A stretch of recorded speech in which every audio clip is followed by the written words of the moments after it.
I suspect that every aid worker in Africa comes to a time in her career when she wants to take all the money for her project. Maybe it's a school or a training program, pack it in a suitcase, get on a plane flying over the poorest villages in the country, and start throwing that money out the window. Because to a veteran aid worker, the idea of putting cold, hard cash into the hands of the poorest people on earth doesn't sound crazy. It sounds really satisfying.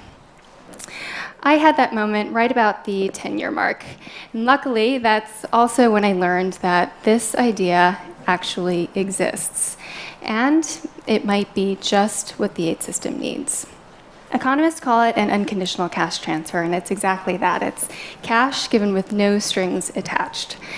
Governments in developing countries have been doing this for decades, and it's only now, with more evidence and new technology, that it's possible to make this a model for delivering aid.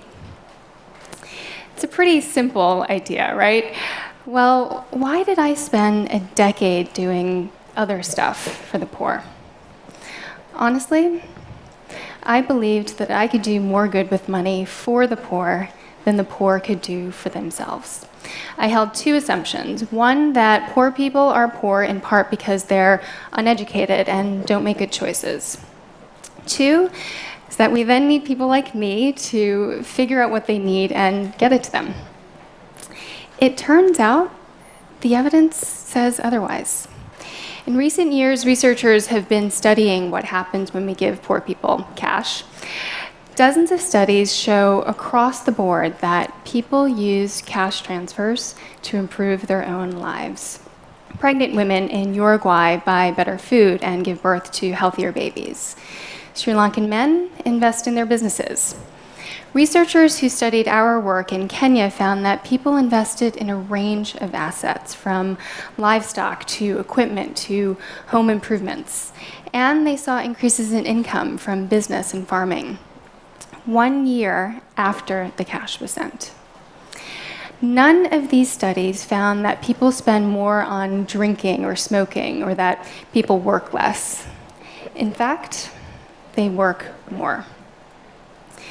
Now, these are all material needs. In Vietnam, elderly recipients used their cash transfers to pay for coffins.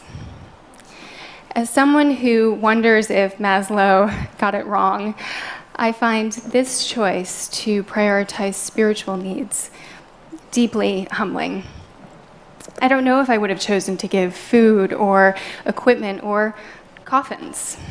Which begs the question, how good are we at allocating resources on behalf of the poor?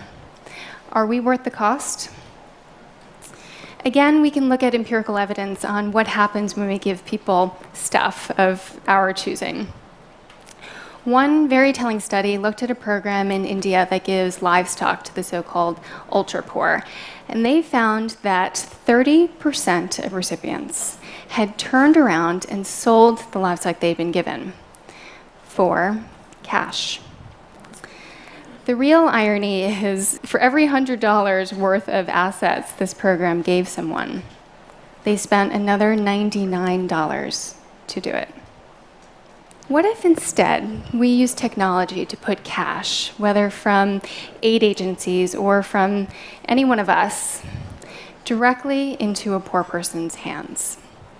Today, 3 in 4 Kenyans use mobile money, which is basically a bank account that can run on any cell phone. A sender can pay a 1.6% fee and, with the click of a button, send money directly to a recipient's account with no intermediaries. Like the technologies that are disrupting industries in our own lives, payments technology in poor countries could disrupt aid. It's spreading so quickly that it's possible to imagine reaching billions of the world's poor this way. That's what we've started to do at GiveDirectly. We're the first organization dedicated to providing cash transfers to the poor.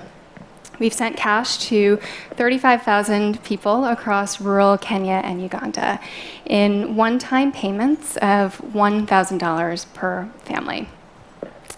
So far, we've looked for the poorest people in the poorest villages. And in this part of the world, they're the ones living in homes made of mud and thatch, not cement and iron.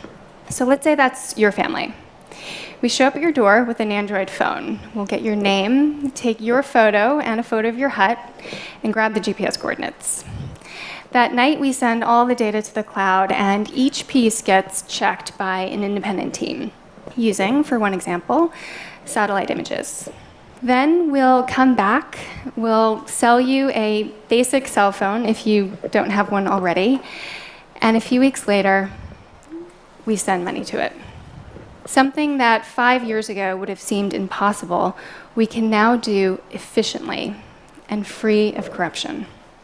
The more cash we give to the poor and the more evidence we have that it works, the more we have to reconsider everything else we give. Today, the logic behind aid is too often, will we do at least some good?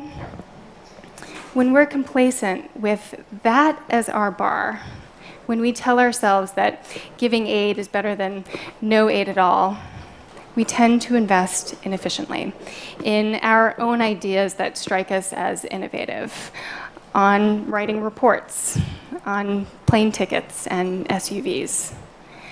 What if the logic was, will we do better than cash given directly? Organizations would have to prove that they're doing more good for the poor than the poor can do for themselves. Of course, giving cash won't create public goods like eradicating disease or building strong institutions. But it could set a higher bar for how we help individual families improve their lives. I believe in aid. I believe most aid is better than just throwing money out of a plane. I am also absolutely certain that a lot of aid today isn't better than giving directly to the poor.